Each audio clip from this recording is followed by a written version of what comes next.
যে আমাদের 186 ঢাকা 13 এবং 188 ঢাকা 15 আসনে আজকে মনোনয়নপত্র যাচাই বাছাই দিয়েছিল। 113 আসনে মোট 11টি মনোনয়নপত্র দাখিল করা হয়েছে এবং 15 আসনে মোট 9টি, এই দুই আসন মিলে মোট 20টি মনোনয়নপত্র দাখিল করা হয়েছিল।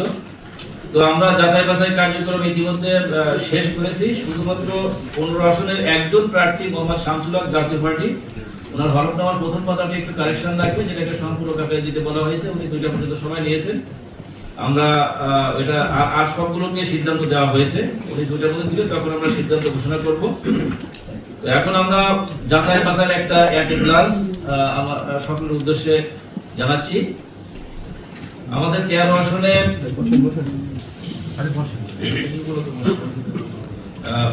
শেখ মোহাম্মদ রবিউল ইসলাম স্বতন্ত্র প্রার্থী, এর মনোনয়নপত্রটি 1% সিগনেচারের তথ্য সঠিকভাবে প্রতিফলিত না হয় এটি বাতিল করা হয়েছে।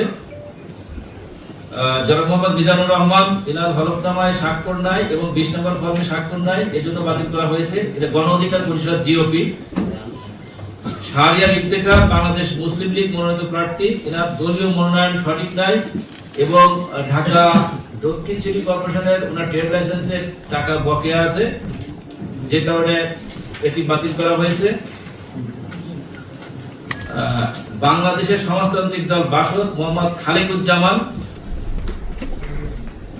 ওনার মনোনয়নপত্রটিও বাতিল করা হয়েছে। মনোনয়নপত্রের 3য় অংশে ওনার স্বাক্ষর নাই বিধায়। 3য় অংশ অত্যন্ত গুরুত্বপূর্ণ একটি অংশ। 3য় অংশ যদি কেউ নির্বাচিত হয় তাহলে এই অংশ থেকেই তথ্যপত্র দিয়ে গেজেট প্রকাশিত হয়। তো মূল অংশে এটি স্বাক্ষর নাই। এছাড়া স্ত্রী চাকরিজীবী, কিন্তু ওনার ইনকাম ট্যাক্সে উল্লেখ করলেও হলফনামাতে এই তথ্যটা উল্লেখ করে না, স্ত্রী চাকরিজীবীর তথ্য দেখেনি, এই কারণে তাকে বাতিল করা হয়েছে।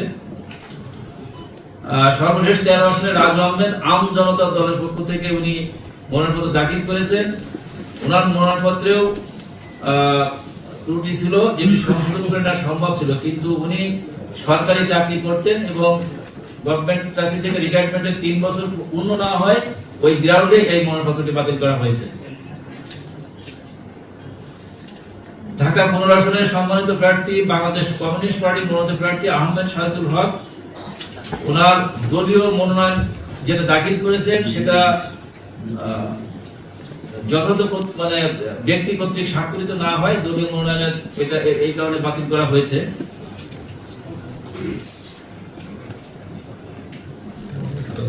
মুবারক হোসেন, বাংলাদেশ সুপ্রিম পার্টি মনোনীত প্রার্থী, ওনারও ব্যক্তিগত তথ্যাদি পূরণ নাই, ফরম 20-21 স্বাক্ষর নাই, হলফনামার তথ্য ঠিক মতো দেয় নাই এবং আয়করের প্রত্যয়িত কপি দেয় নাই, এই বিরাটটি ওনার মনোনয়নপত্রটি বাতিল করা হয়েছে। জনাব তানজিল ইসলাম, ইনারও 1% সমস্যা ছিল এবং অন্যান্য আরো অনেক তথ্যে অসম্পূর্ণ ছিল, বিধায় ওনার মনোনয়নপত্রটি বাতিল করা হয়েছে। এই মনোনয়নটি বাতিল। আর বাকি যারা আছেন সবগুলোই বৈধ, শুধুমাত্র জাতীয় পার্টি মনোনীত একটা প্রার্থী পেন্ডিং রয়েছে। ধন্যবাদ সবাইকে মনোনয়নপত্র যাচাই বাছাই কার্যক্রমে আমাদেরকে সার্বিক সহযোগিতা করার জন্য।